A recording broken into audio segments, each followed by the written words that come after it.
It's my honor to stand up here again at this annual meeting, but this time it's the second time as your rector.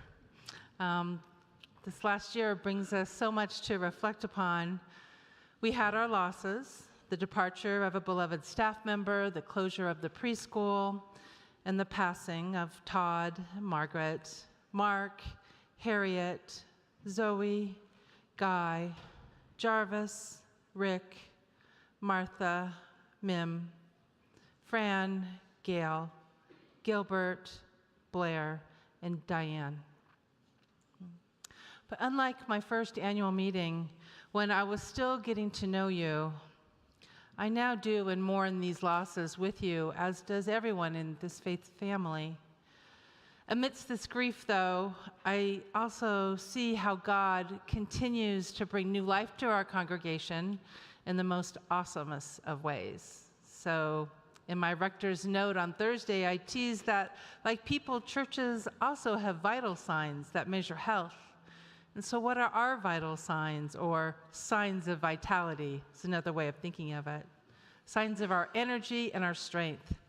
Some are measurable, and some you just know that they're there because you feel them.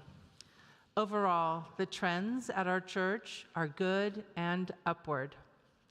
So to begin with some measurements, I want you to know that our attendance at worship services is up 10% compared to last year. Yay. This means that people crossed our threshold 15,460 times last year to worship at St. Bart's. And when I say last year, I mean 2023. The number of baptisms have almost doubled compared to the year before, and we have a surge of newcomers, typically 2 to 3 households every Sunday. At Christmas, even with the rain, we welcomed 493 worshipers, which I think we should just round up and call it 500. Our acolyte corps has expanded with younger children, and they're doing a great job. And our youth crew has an influx of 5 6th grade boys. So talk about signs of energy. We need to give extra kudos to our youth and acolyte leaders. Our increase in attendance may be attributed to how the good news of our church is now being more effectively communicated to the community, either through our new website that was launched last year, more print ads, and by all of you inviting people. We never know how word will spread.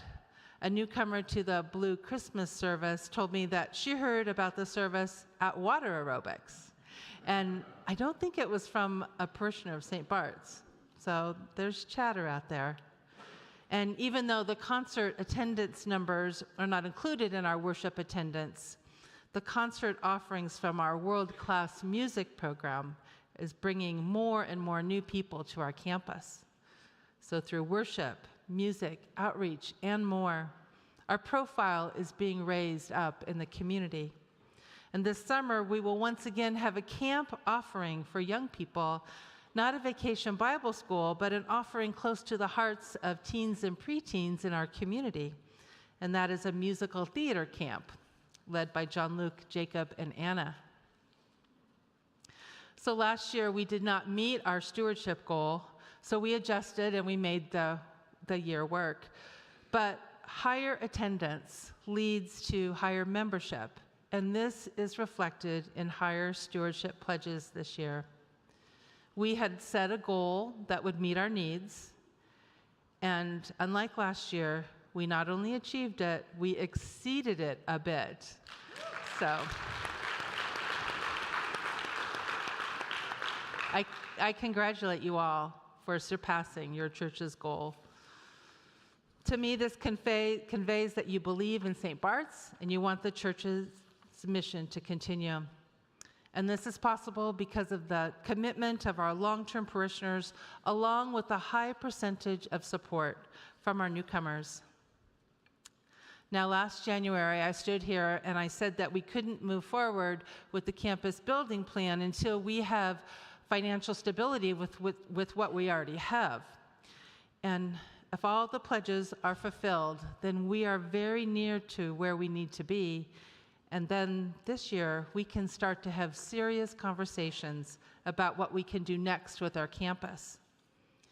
And also bearing on this is some good news about our preschool spaces that will positively impact our budget and also fill some of the holes that are in our hearts. You'll hear the details today from our senior warden, Jerry. But speaking of the future leads me to the fact that we now have a plan. Through the careful meetings of the Strategic Vision Committee, whose work included you, we have a guide for the next 3 to 5 years. Undoubtedly, other parts of that vision will manifest over time, but we have a starting place for God's next chapters here at our church. Greg will explain more about this, but remember always that God's dreams always outmatch our own. So this document is just a start. And all these things that I've mentioned so far are measured and documented, but what I feel is most important at St. Bart's is the unmeasurable, and that's our relationships. And I feel that this is strongly reflected in the fact that 2 relative newcomers have stepped up to serve on vestry. And I hope you read all the candidates' bios, but what struck me so strongly was the love that they all felt from our church and how they were warmly welcomed and quickly developed a sense of belonging, and how important it is to all of our candidates that they want to be a part of continuing this legacy at our church. And that fills me with optimism. I was reminded of that same optimism when I recently looked back on some of the annual reports of churches where I've served, and I found something from 2016 from the Falls Church Episcopal. My colleague and friend, the Reverend Michael Hinson, who's now passed away, wrote this about something unmeasurable that that church was experiencing after a traumatic split with the Anglican Church of North America.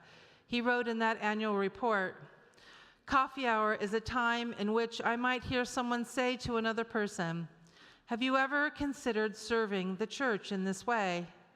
At that point, a particular ministry or program is mentioned.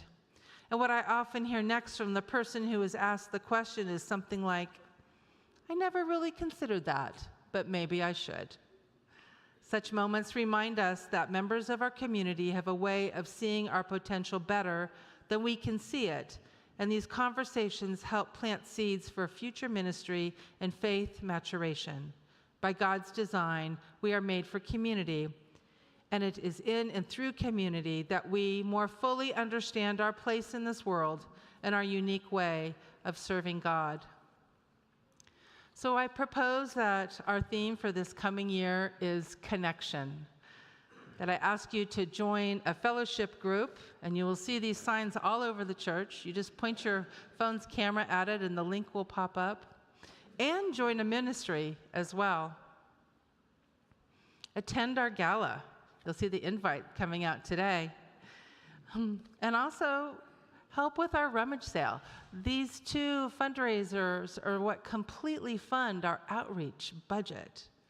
So you are needed there. If you are not sure which ministry to join, ask another parishioner what they think you should do. As Michael said, other people see things in us that we don't see in ourselves. And who knows, you may be called to leadership of the goals and actions outlined in the vision plan, or driving some food to a distribution point. All are needed. All these offerings of your time and talent will give you a vital sense of connection and belonging that extends beyond worship and this table. On February 16th, we will have a ministry fair between the 2 services and after this service, or the 10 o'clock service, where you can speak directly to the current leaders. And some of our outreach partners are also going to be there.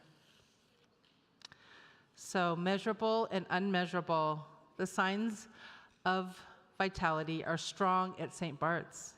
It's an honor and a privilege to witness and to join what God is doing here. I feel this way, and I'm sure that you do as well.